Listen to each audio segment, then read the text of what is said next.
ములుగు జిల్లా కేంద్రంలో బీజేపీ ఆధ్వర్యంలో ఇటీవల కాలం హైదరాబాదులో బీజేపీ కార్యాలయంపై కాంగ్రెస్ నాయకులు దాడి చేశారనే ఉద్దేశంతో బీజేపీ నాయకులు రాస్తారోకో చేసి సీఎం రేవంత్ రెడ్డి దిష్టిబొమ్మ దగ్ధం చేశారు. అనంతరం కాంగ్రెస్ ఫ్లెక్సీలను చింపడానికి ప్రయత్నించగా పోలీసులు అడ్డుకొని వారిని అదుపులోకి తీసుకున్నారు.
బీజేపీ కార్యాలయంపై దాడి చేసిన కాంగ్రెస్ కార్యకర్తలు వెంటనే కాంగ్రెస్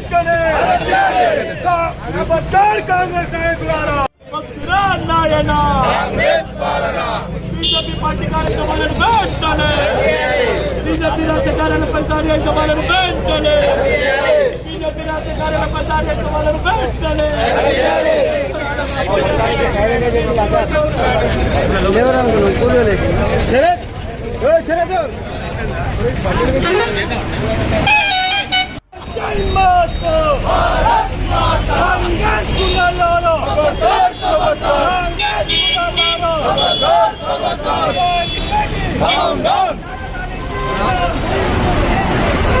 కార్యాలయంలో కాంగ్రెస్ గుండాలు పార్టీ కార్యాలయంపై దాడి చేసి కొంతమందిని గాయపరిచలు.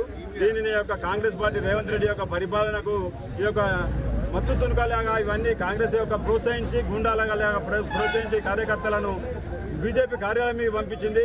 దానివల్ల అపారమైనటువంటి నష్టం జరిగింది. ఈ కాంగ్రెస్ యొక్క గవర్నమెంట్ వచ్చినాక ఇదొక మొదటి స్టెప్ ఇదొకటి. కానీ కాంగ్రెస్ చేసేదంతా మొత్తం బ్లాస్టింగ్లు, ఇప్పుడు ముందు జరగబోయేది కూడా బ్లాస్టింగ్ చేసే సంస్కృతి వాళ్ళది. ఇక ప్రజలను ఒక మూకుమ్మడిగా స్వచ్ఛంగా బతకనీయకుండా చేసే ఒక కాంగ్రెస్ సంస్కృతిని ఇప్పుడు మళ్ళీ స్టార్ట్ చేసింది. దీనిని మేము తీవ్రంగా ఖండిస్తున్నాం. వీళ్ళు ఇటువంటి ప్రయత్నాలు చేస్తే ఇంకోసారి బీజేపీ తరఫున మేము ఎక్కడున్నా కూడా ప్రతి గ్రామంలో కూడా వీళ్ళను ఎదిరించి మేము ఒక ప్రజలను సస్యశ్యామలంగా ప్రజలను సుఖ సంతోషాలతో ఉండేట్టు మేము దానికి ప్రయత్నం చేస్తాం. దానికి వాళ్ళు ఎంత చేసినా కూడా రేవంత్ రెడ్డి గారు ఏదో చేసి ఆయన ఇచ్చిన హామీలను నెరవేర్చకుండా ఏదో ఒక సెన్సేషన్లను న్యూస్ చేయడానికి ఈయన పూనుకున్నాడు. కాబట్టి దాన్ని మేము బీజేపీ తరఫున కాంగ్రెస్ను తీవ్రంగా విమర్శిస్తున్నాం. దీన్ని ఇప్పటికైనా పనిచేసి పాలన అనేది చక్కగా చేసి ప్రజలను సుఖ సంతోషాలతో ఉండాలని ఆయన ఇచ్చిన హామీలన్నీ నెరవేర్చాలని కోరుకుంటున్నాం. ఇప్పటికైనా బుద్ధి తెచ్చుకొని కాంగ్రెస్ గవర్నమెంట్ కరెక్ట్ పాలన చేయకపోతే మిమ్మల్ని దించే స్థాయికి ఇంకొక సంవత్సరాలు మీ దగ్గర పెడతానని కోరుకుంటూ ఈ యొక్క మా యొక్క బీజేపీ నిరసన కార్యక్రమం చేపట్టిందని కోరుకున్నాం.